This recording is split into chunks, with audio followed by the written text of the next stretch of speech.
for Arab American Communities and the Arab American Association of New York, a nonprofit social service and advocacy organization located in the largest Arab American community in the state of New York, in southwest Brooklyn. The security and safety of New York is based on trust and genuine partnerships with the diverse communities that make up this great state. There are over 400,000 Arabs in New York State alone and over 800,000 Muslims in New York City. The Arab and Muslim communities are not the problem. We are a part of the solution. Where are we now? From a new level of aggressive and invasive questioning of our community by federal and local law enforcement entities to the recent hearings held by Congressman Peter King, Muslim Americans and those who are perceived to be Muslim are facing greater challenges than we have ever faced since the tragic events of 9/11. While our community has been facing blatant discrimination and have been affected by bad and misguided government policies since 9/11, the 2010 controversy around Park 51, the proposed mosque and community center near Ground Zero, ignited a new era of increased xenophobia and Islamophobia unlike anything we have seen before. Muslim Americans have been forced to suffer in an incredibly hostile civic environment in which prominent elected officials, religious leaders, and political news commentators have expressed outrageous, hateful sentiments towards Muslims and their beliefs. Some prominent, influential leaders have launched sustained campaigns to marginalize Muslim Americans and deny them protections guaranteed by the Bill of Rights preserved in our Constitution. Multiple states have initiated legislative endeavors to make the practice of Islam illegal in the world's greatest democracy, in part by outlawing Sharia. While New York State may be perceived the most tolerant state in the country, recent events have proved otherwise. These events include the opposition to building of mosques in downtown Manhattan, Staten Island, New York, and Sheepshead Bay, Brooklyn, a Muslim cab driver stabbed after telling his passenger he was Muslim, a high school student in Staten Island who was punched, spat on, and harassed for 1 year before coming forward, an offensive Islam-bashing propaganda video shown to New York police cadets while they were filling out administrative paperwork during training, local elected officials using Park 51 and Islam as a wedge point issue during their campaigns, as well as the use of local law enforcement as immigration agents and infiltration of our Islamic institutions and civic organizations with informants who were once criminals themselves. These and other disturbing and destabilizing patterns calls into question government claims that officials wish to maintain open lines of communication and strong partnerships between the Arab and Muslim American communities and government entities. Despite our concerns and despite the challenges, the Arab and Muslim communities of New York are civically engaged on all facets of the community. We participate in dialogues with FBI and NYPD on issues of concern and potential areas of work together. Members of our community, including myself, have provided training to FBI probationary agents and NYPD cadets. And I'm proud to say that the Arab American Association of New York's Brooklyn United soccer team won the 2009 NYPD Commissioner's Cup. We regularly invite elected officials and law enforcement to our mosques and engage them with community members and are available to our local police captains. We sponsor local nights out against violence and community cleanups in partnership with our local precincts.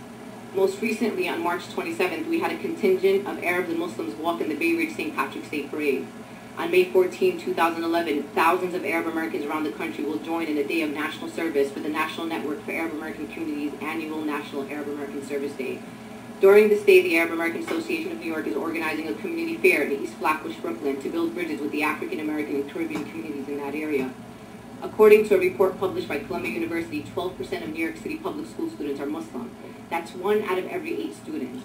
There are about 800,000 Muslims in New York City of diverse racial and ethnic backgrounds. We may be a minority, but our actions in recent elections have shown the true commitment to engaging the electoral process we are so fortunate to have. In 2008, the Arab American Association of New York, with support from the New York Immigration Coalition, ran the largest Get Out the Vote campaign in the history of the Arab American community in Brooklyn, with 130 paid canvassers and 8,000 doors knocked, and we will maintain that momentum into the 2012 elections. Arab and Muslim Americans reside in all parts of New York. We are here to serve our society, to provide resources and educational materials. You do not need to invite self-proclaimed experts who have no connections or constituencies in the Arab and Muslim communities and whose views do not represent the majority of Arab and Muslim Americans. Inviting such pseudo-experts to articulate views about Muslim communities in New York is akin to inviting David Duke or head of the KKK to discuss African American affairs in our great state. These outsiders' agendas are not to cultivate civility and strengthen cooperation between New Yorkers, but to promote divisions in our community. I will say to them, the way to reform is not through divisive attacks on a community's religious and advocacy organizations. I will say to you, the way to prevent terrorism is to work together. I want to make a point about the Faisal Shahzad Times Square bomber. The first 911 call that went in was from a Senegalese Muslim vendor, so I want to make sure that people understand that. And I will end by saying that I was born and raised in Brooklyn, attended public school my entire life, and chose a career path that allows me to give back to my community and make New York a better place. I grew up in a pre-9/11 era where my identity, ethnicity, and religion were not under attack, a time when I felt secure and safe. My children, who are 11, 10, and 7, only know a post-9/11 world, a world of hate, misunderstanding, and chaos. I want my children to know the New York that I love, the America that I love, the one that respects and protects them and affords them all of the privileges and responsibilities of their citizenship. Thank you. And I want to thank you for your testimony, and I want to thank you for all your efforts. I want to thank everything that you were doing. It was absolutely amazing. I want you to continue to do it. I want you to let us know how this committee can certainly help to expand on that. And I also want you to know that there's one. I really hate politics in a lot of ways, and it's because it comes down to props sometimes and 30-second sound bites. I want you to know that as the chair of this committee that I see your efforts as exactly the way any community should be acting. I'm a Catholic. We get a lot of bad press because there's a very small group of priests who have preyed on children. And when that happens, I cannot be happier that they're found. If they're found guilty, that they go to jail. To be quite honest with you, I wish that much worse was done to sexual predators of young children. Now, if I were to go out and to either hold a rally or in support of those select few, I feel that I'd be wrong. Absolutely. And I ask that as a Catholic American and as the chairman of this committee, that you work with me to find out how we get beyond the sound bites, how we get behind the 30-second stabs here and there.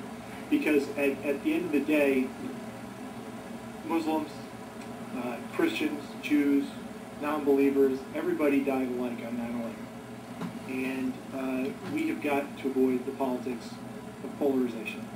Now, very specifically, because you mentioned your testimony, to call Noni to be a self-proclaimed expert. Now, this is a strong woman who grew up 30 years as part of the culture. She did go to Gaza school. She did have a servant in her home who was killed under Sharia law. Her father was an intelligence officer with the Egyptians and headed up the Fedayeen operations. No joking matter. Its direct mission was to destroy Israel, to kill Jews. So what would be nice is that if we could have a conversation in between your group, you yourself, the Nonis of the world, because you know what? I think everybody that testified today is united in our heart. We may have a hell of a debate over other issues, but we all want to secure New York and New York City. And I can tell you that some of the attacks that have been done against this committee, I want you to know personally that I have reached out.